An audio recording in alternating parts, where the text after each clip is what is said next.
Good afternoon and Jai Hind student. Welcome again. I am Sapna Singh, your political science teacher. Now today we discuss about class 12 chapter 2, the end of biopolarity. In previous chapter we discussed about the Cold War era. In this chapter we discussed about the end of biopolarity. जब second world war हुई थी उसके बाद जो main जो to super power निकल के आई थी यूएसए एंड यूएसएसआर. तो ये जो यूएसएसआर थी धीरे धीरे हम अभी जैसे जानते हैं कि अब मेन सुपर पावर यूएसए रह गई है, यूनाइटेड स्टेट ऑफ अमेरिका रह गई है और यूएसएसआर कहीं ना कहीं पूरी तरह से खो चुकी है. तो इसके पीछे रीज़न क्या थे? What was the Soviet system? Firstly तो सोवियत सिस्टम है क्या? द यूएसएसआर यानी union of Soviet socialist Republic came into existence in 1917 after the socialist revolution in Russia, which was based on the socialism. ये Russia ने start की थी. इसमें काफ़ी सारी कंट्रीज़ का अलायंस था. 1917 में ये उभर कर आई थी और इनकी जो आइडियोलॉजी थी वो सोशलिस्ट आइडियोलॉजी थी. इन्होंने सोशलिज्म को अपनाया था and socialism is based on equality. जो सोशलिज्म था ये इक्वालिटी पे बेस करता था. सोशलिज्म से मीन्स क्या था? सोशलिज्म मीन्स जितनी भी कंपनीज थी, जितनी भी वर्कर्स कंपनीज थी, फैक्ट्रीज थी, उन सब से प्राइवेटाइजेशन को हटा देना. यानी प्राइवेट जो भी कंट्री सबको हटाना और सब कुछ किसके हैंड में आ जाना था? सब कुछ गवर्नमेंट के हैंड में आ जाना था. यानी जो प्राइवेट सिस्टम था उसको पूरी तरह से ख़त्म कर दिया गया था और जितनी भी कंपनीज थी, जितनी भी फैक्ट्रीज थी वो पूरी तरह से गवर्नमेंट के हैंड में आ चुकी थी. सोशल जो बेस था ये इक्वालिटी बेस था जिससे सबको इक्वालिटी मिले. उसके पीछे रीज़न ये था इसे अपनाने का कि जो भी कंट्री के जो पर्सन है, जो पब्लिक है, उनको किसी भी बेस पर डिस्क्रिमिनेट ना करा जाए. इन सब चीज़ों का यूज़ इसलिए करा गया. जितनी भी कंपनीज वगैरह सबको अपने गवर्नमेंट ने अपने हैंड में इसलिए रखा जिससे पब्लिक के वेलफेयर के लिए वर्क करा जाए और किसी को भी किसी बेस पर डिस्क्रिमिनेट ना करा जाए. The economy is plan and control by the state. जो इकोनॉमी थी वो कहीं ना कहीं गवर्नमेंट के द्वारा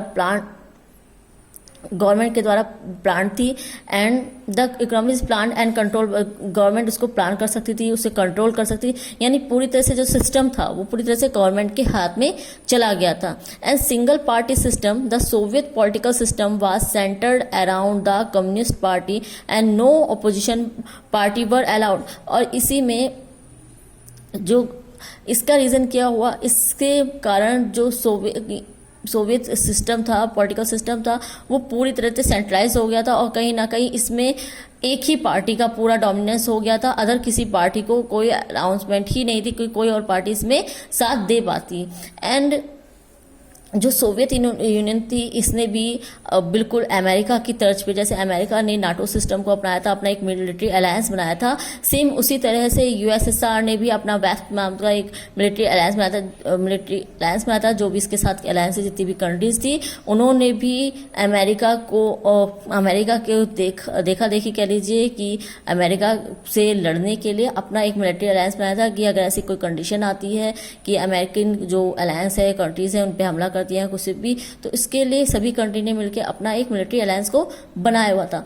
जिस तरह हम जानते हैं कि जब भी हम कोई भी पॉलिसी या चीज़ें अडॉप्ट करते हैं तो उसके कहीं ना कहीं पॉजिटिव और निगेटिव वे दोनों ही होते हैं. So why was the Soviet union became a great power after the second world war? इसके पीछे रीज़न क्या थे कि सेकेंड वर्ल्ड वॉर के बाद सबसे बड़ी पावर बन के आए थे? Firstly complex communication network and vast energy resources include oil, iron and steel is extra and efficient transport system and domestic conserving of capability to produce anything.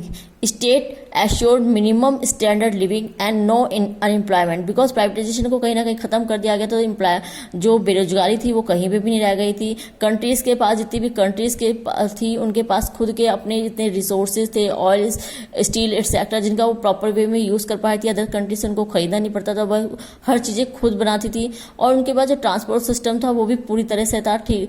And जो network system था वो भी best था. And why the Soviet Union lagged behind the western world? लेकिन क्या हुआ, ये पीछे क्यों रह गया? Because lack of democracy. जहाँ डेमोक्रेसी थी वो बिल्कुल ही कम थी, नामात्र. नो फ्रीडम ऑफ स्पीच, किसी को भी बोलने की आज़ादी नहीं थी. जब प्राइवेटाइजेशन खत्म हो गया, सब कुछ गवर्नमेंट के हैंड में था, गवर्नमेंट अपने अगेंस्ट किसी को बोलने ही नहीं देती. And an accountable single party system, और बिकॉज सिंगल पार्टी सिस्टम था इसलिए उसको कोई जिम्मेदारी नाम की कोई चीज़ ही नहीं थी, and shortage of consumer goods and invention of Afghanistan. Now thank you students. In next video we discuss about in this topic detail. Thank you very much. Jai Hind.